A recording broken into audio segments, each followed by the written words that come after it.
హైదరాబాద్ నగరంలోని బల్దియాలో మరో అవినీతి అధికారి ఏసీబీ అధికారుల వలకు చిక్కారు. గ్రేటర్ హైదరాబాద్ మున్సిపల్ కార్పొరేషన్ పరిధిలోని అంబర్పేట సర్కిల్లో పనిచేస్తున్న మనీషా అనే మహిళ అసిస్టెంట్ ఇంజనీర్ లంచం తీసుకుంటూ సోమవారం రెడ్ హ్యాండెడ్ గా పట్టుబడ్డారు. వివరాల్లోకి వెళితే GHMC ward number 2 Nehru Nagar Golnaka Amberpet కార్యాలయంలో అసిస్టెంట్ ఇంజనీర్ గా పనిచేస్తున్న టి మనీషా ఓ కాంట్రాక్టర్ కు చెందిన బిల్లులను ప్రాసెస్ చేసి ఉన్నతాధికారులకు పంపేందుకు లంచం డిమాండ్ చేశారు. ఈ క్రమంలో ఫిర్యాదుదారుడి నుంచి 15,000 రూపాయలు లంచంగా స్వీకరిస్తుండగా తెలంగాణ ఏసీబీ అధికారులు ఆమెను పట్టుకున్నారు. ఇదే పని కోసం ఆమె ఇదివరకే 5,000 రూపాయలు తీసుకున్నారని ఏసీబీ అధికారులు తమ ప్రకటనలో తెలిపారు. బాధితుడి ఫిర్యాదు మేరకు పక్కా ప్రణాళికతో ఏసీబీ అధికారులు ఈ ఆపరేషన్ నిర్వహించారు. ఈ సందర్భంగా ఏసీబీ అధికారులు ప్రజలకు కీలక సూచన చేశారు. ఏ ప్రభుత్వ కార్యాలయంలోనైనా ఏ ప్రభుత్వ ఉద్యోగి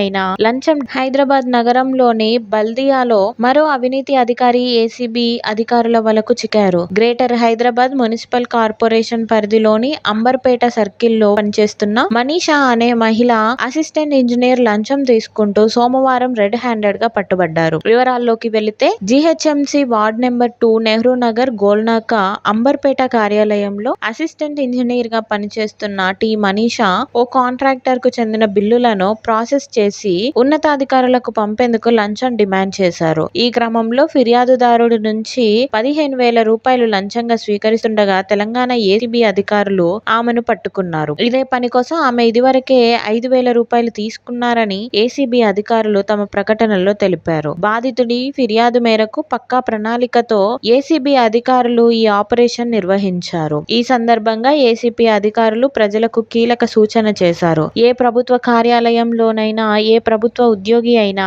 లంచం డిమాండ్ చేస్తే తక్షణమే తమ దృష్టికి తీసుకురావాలని కోరారు. ఇటువంటి ఘటనలపై ఫిర్యాదు